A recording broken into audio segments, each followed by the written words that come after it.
Welcome to the REI Foundation Podcast, where we cover all the steps and strategies to make your real estate dreams a reality. Now your hosts, Jason and Pili. And happy Multifamily Monday on the Real Estate Investing Foundation podcast. It is Monday, so we do tackle everything that is related to multifamily. But again, if you like what you hear, please do us a huge favor. Take this time, send this podcast to a friend, send this podcast to somebody who wants to get into multifamily or is currently in multifamily, and share the message. Or give us a rating on iTunes. Always can love to hear from you. Always love your support. Reach out and say hello. But today we're going to talk about expectations on repositioning a property and ultimately how that aligns with your underwriting. It was helping an investor the other day just really take a look at a property that he actually has under contract. And, this isn't to call the investor out. It was just some points that I made. And there was a pretty aggressive rent bump year one. And he was ultimately assuming that he was just going to capture all of the rent bump all by year one, that he would be able to turn all of the units, all 50 or so units, and be able to renovate all those units and turn all those units and then capture all of those rent bumps.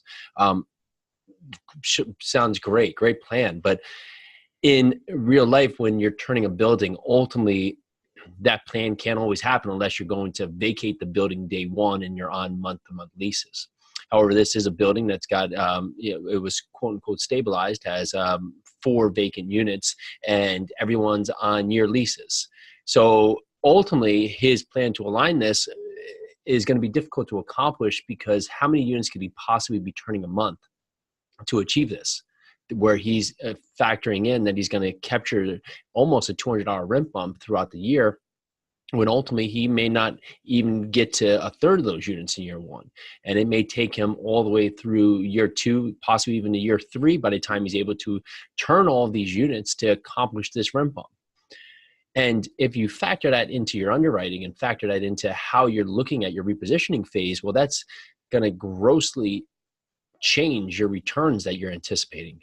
Because instead of capturing that in year one, well, that's going to factor all the way throughout. And those lower rents that you're going to be capturing day one based on just current tenants and just what the operation of the project is, well, you're still going to have that same expense structure that's going to ultimately throughout. So you're going to have your same expense structure, but lower rents, instead of having that huge rent bump that's going to wash out that expense structure.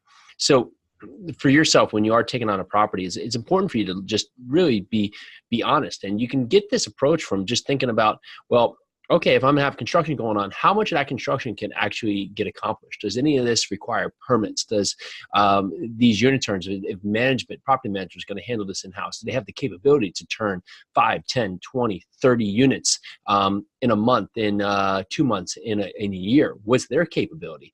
And past that, what does it take to lease a property? Because if their turn to go in there and turn a unit takes a week or 2 weeks, well, are they able to pre-lease or get those units leased prior? Or they actually need another week, 2, 3? What's it like in that market?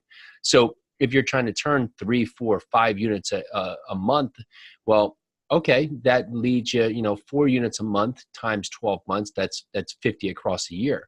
But you're not going to capture all that in year one if it takes them 2 to 3 weeks to be able to lease a unit beyond that. And what kind of lease specials, concessions, how's all that going to play into your process? So working with your team to understand what is actually going to be possible for you to accomplish is just so important. So you can make sure that you have in your mindset, in your capabilities, and in your underwriting, the best process for you to be able to succeed. And ultimately, the best process for you to tell your investors what can and will happen.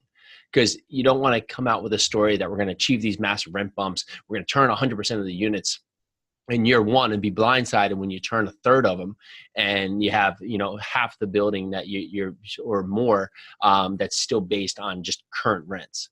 So be true with yourself, get some guidance, make sure you're following through on what is actually possible to be accomplished. Okay. Happy Monday. If you have any questions, feel free to reach out. We love hearing from you. Go to our website, yarusiholdings.com. Ton of information there. Happy to help. Bye now. Thanks for tuning into the REI Foundation Podcast. Check back next time for more awesome tips and strategies to launch your new you in real estate.